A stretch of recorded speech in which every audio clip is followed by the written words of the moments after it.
بسم اللہ الرحمن الرحیم صلی اللہ علیہ یا رسول اللہ صلی اللہ تعالی علیہ وسلم۔ صحیح بخاری حدیث نمبر 26۔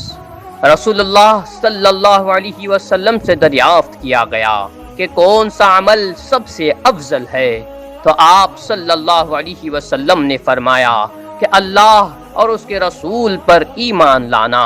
کہا گیا اس کے بعد کون سا؟ آپ صلی اللہ علیہ وسلم نے فرمایا کہ اللہ کی راہ میں جہاد کرنا۔ کہا گیا پھر کیا ہے؟ تو آپ صلی اللہ علیہ وسلم نے فرمایا حج مبرور۔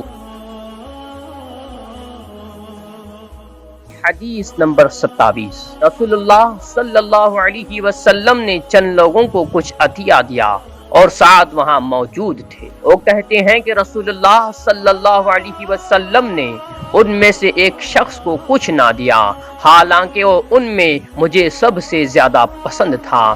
میں نے کہا یا رسول اللہ صلی اللہ علیہ وسلم، آپ نے فلاں کو کچھ نہ دیا، حالانکہ میں اسے مومن گمان کرتا ہوں۔ آپ صلی اللہ علیہ وسلم نے فرمایا مومن یا مسلمان؟ میں تھوڑی دیر چپ رہ کر پھر پہلی بات دہرانے لگا۔ نبی کریم صلی اللہ علیہ وسلم نے بھی دوبارہ وہی جواب دیا۔ پھر آپ صلی اللہ علیہ وسلم نے فرمایا کہ اے سعد، باوجود ایک شخص مجھے زیادہ عزیز ہے، پھر بھی میں اسے نظر انداز کر کے کسی اور دوسرے کو اس خوف کی وجہ سے یہ مال دیتا ہوں کہ وہ اپنی کمزوری کی وجہ سے اسلام سے پھر جائیں اور اللہ اسے آگ میں اوندھا ڈال دے۔